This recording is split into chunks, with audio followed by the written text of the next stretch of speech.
तो हेलो दोस्तों, कैसे हो आप सब। आशा करता हूँ कि आप सब ठीक होंगे। अगर आपने मेरे चैनल को अब तक सब्सक्राइब नहीं किया तो मेरी आपसे रिक्वेस्ट है कि जल्दी से जाके सब्सक्राइब कर दो।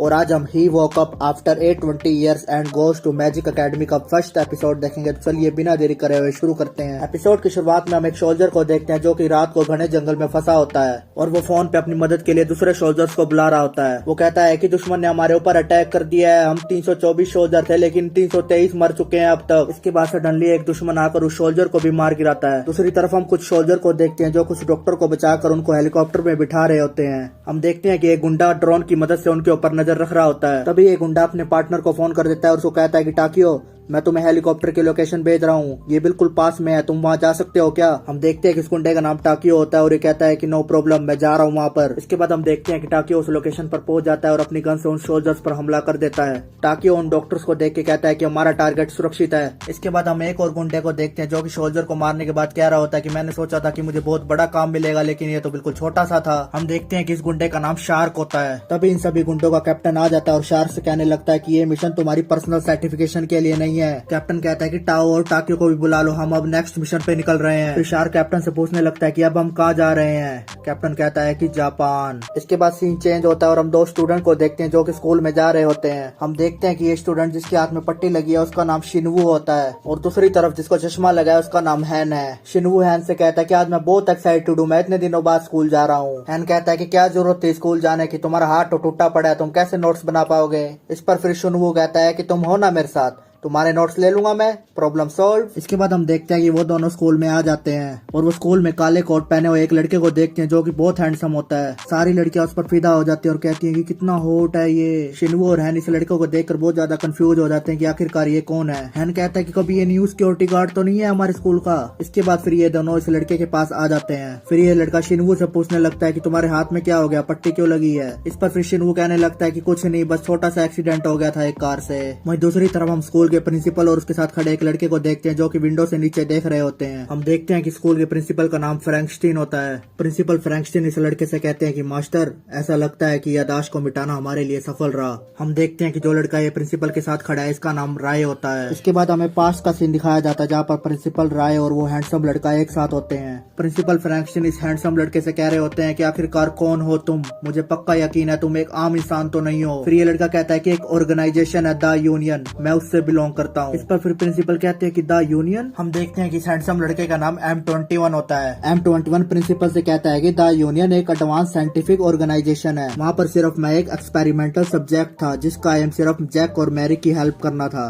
पहले तो मैं इतना आसान काम भी नहीं कर सकता था लेकिन जैसे जैसे समय बीतता गया किसी कारण से केवल M24 और मैंने ही सफलता हासिल की। फिर प्रिंसिपल M21 से पूछने लगते हैं कि एग्जैक्टली कितने एक्सपेरिमेंटल सब्जेक्ट थे तुम्हारे जैसे। इस पर फिर M21 कहता है कि एक भी नहीं, मैं ही था जो सर्वाइव कर रहा था, मैं M24 को भी नहीं बचा सका। फिर प्रिंसिपल पूछने लगता है कि अब आगे तुम्हारा क्या इरादा है, तुम क्या करना चाहते हो। अगर तुमने कहीं और नहीं जाना है तो तुम यहाँ रह सकते हो। तुमने एक ऑर्गेनाइजेशन को ललकारा है, अगर उन्हें पता चल गया कि तुम जिंदा हो तो वो तुम्हें ढूंढने के लिए लोगों को भेज सकते हैं। इस पर फिर M21 कहता है कि आप क्या सोच रहे हो। प्रिंसिपल कहते हैं कि तुमने हमारे स्कूल के स्टूडेंट्स की रक्षा की थी, इसलिए मैं तुम्हारा और तुम्हारे दोस्त का शुक्रिया अदा करता हूँ। तुम्हारा जब चाहे मन करे तुम हमारा स्कूल छोड़ सकते हो, यहाँ पर मेरा तुम्हें फंसाने का कोई इरादा नहीं है। फिर M21 कहने लगता है कि क्या आप सीरियस हो, मैं यहाँ पर ट्रस्ट कर सकता हूँ लेकिन मैं आपकी तरह बिल्कुल भी सॉफ्ट हार्टेड नहीं हूँ। फिर प्रिंसिपल कहते हैं कि यहाँ पर ट्रस्ट इम्पोर्टेंट नहीं है, यहाँ पर सिर्फ मेरे मास्टर का डिसीजन इम्पोर्टेंट है। यहाँ पर प्रिंसिपल राय की बात कर रहे होते हैं जो कि सोफे पर बैठा हुआ है। फिर प्रिंसिपल M21 से कहते हैं कि मैं तुम्हें फ्री में रहने का सुझाव नहीं दूंगा, मैं बस न्यू स्टाफ को हायर करने की सोच रहा हूँ। इसके बाद हमें प्रेजेंट का सीन दिखाया जाता है जहाँ पर प्रिंसिपल M21 को ऊपर से देख रहे होते हैं। फिर राय प्रिंसिपल से कहता है कि फ्रैंकस्टीन,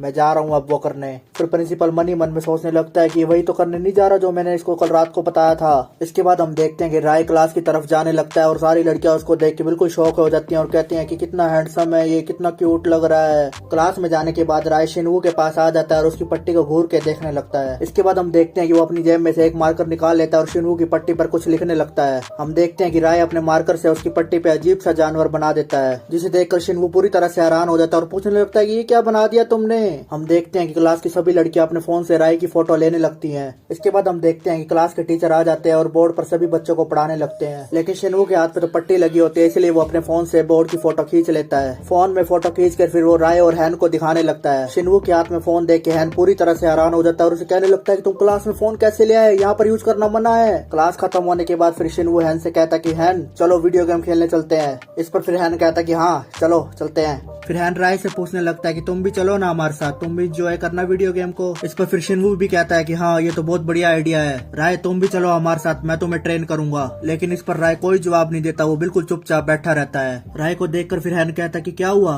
तुम्हारा कोई और प्लान है क्या। फिर शिनवू कहने लगता कि ओ अच्छा, तुम तो डायरेक्टर के प्लेस में रहते हो, तुम उनको बिना बताए कहीं भी नहीं जा सकते है ना।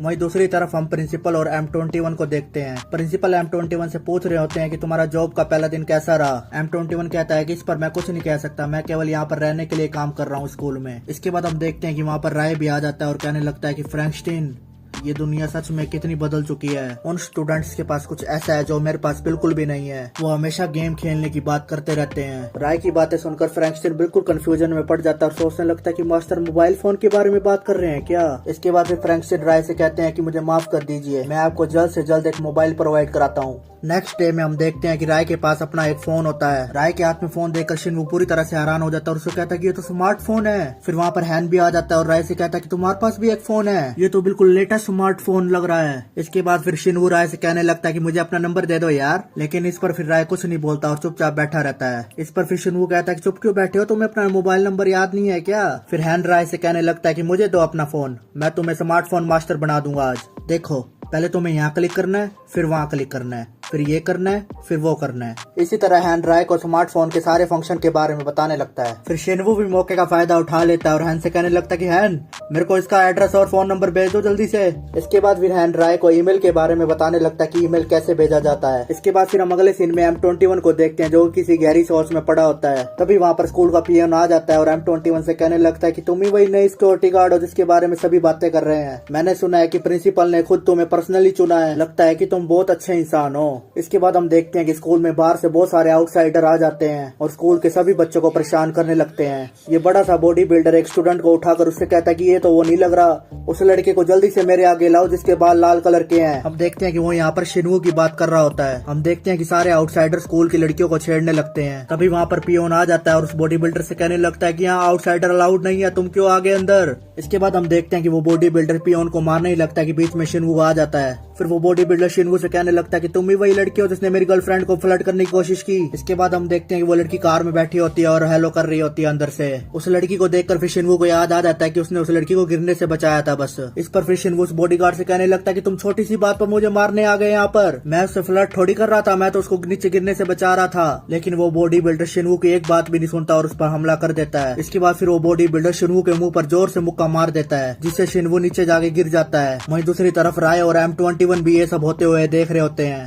M21 राय को देखकर कहता है कि ये मुझे ऐसे क्यों घूर रहा है, ये मुझे उकसाने की कोशिश कर रहा है क्या। फिर M21 राय से कहने लगता है कि मेरी तरफ ऐसे मत घुरो, तुम्हें पता है क्या मैं और कोई दूसरी टेंशन नहीं पालना चाहता। वहीं दूसरी तरफ वो बॉडी बिल्डर शिनवू को लात घुसे दे रहा होता है, लेकिन सडनली शिनवू उस बॉडी बिल्डर को एक मुक्का मार देता है। इस पर फिर वो बॉडी बिल्डर और ज्यादा भड़क जाता है और शिनवू पर और ज्यादा हमला कर देता है। इसी बीच में फिर वहाँ M21 आ जाता है और उस बॉडी बिल्डर से कहने लगता है कि मैं लड़ाई के मूड में बिल्कुल नहीं हूँ, चले जाओ यहाँ से। फिर वो बॉडी बिल्डर M21 को मारने ही लगता है कि M21 उसकी चैन पकड़ लेता है। M21 उस बॉडी बिल्डर की गले की चार इतनी टाइट पकड़ता है कि वो बॉडी बिल्डर भी कंफ्यूज में पड़ जाता है कि आखिरकार ये कौन है। इसके बाद फिर M21 उस बॉडी बिल्डर को उठाकर दूर पटक देता है जिसे देखकर कार में बैठे उस लड़की के भी होश उड़ जाते हैं। इसके बाद फिर M21 उस बॉडी बिल्डर के पास जाके उसको कहता है कि अगर यहाँ पर कोई ना होता तो आज मैं तुझे पक्का मार देता। ये सुनकर फिर वो बॉडी बिल्डर पूरी तरह से डर जाता है और वहाँ से भाग जाता है। इसके बाद फिर स्कूल के सारे स्टूडेंट M21 को घेर लेते हैं और उसे थैंक यू कहने लगते हैं। इसके बाद हम अगले सीन में देखते हैं कि वही गुंडे अपने अगले मिशन के लिए जापान पहुंच चुके होते हैं। यहाँ पर शार्क कैप्टन से पूछने लगता है कि तो हमारा अगला मिशन जापान में आतंक फैलाना है। इस पर फिर कैप्टन कहता है कि नहीं, हमारा मिशन लड़ाई करना नहीं, सिर्फ इन्वेस्टिगेशन करना है। जैक और मैरी से कांटेक्ट करो जिन्हें कॉफिन वापस लाने का काम सौंपा गया है। हमें यहाँ पर सिर्फ ऑर्गेनाइजेशन के ऑर्डर का पालन करना है, इसके अलावा और कुछ नहीं करना। इसके बाद हमारा ये एपिसोड यहाँ पर खत्म हो जाता है। अगर आपको ये वीडियो अच्छी लगी तो मुझे सपोर्ट करें और मेरे चैनल को सब्सक्राइब करके जरूर जाएं। तो अब हम फिर मिलेंगे अगले एपिसोड के साथ। Thank you.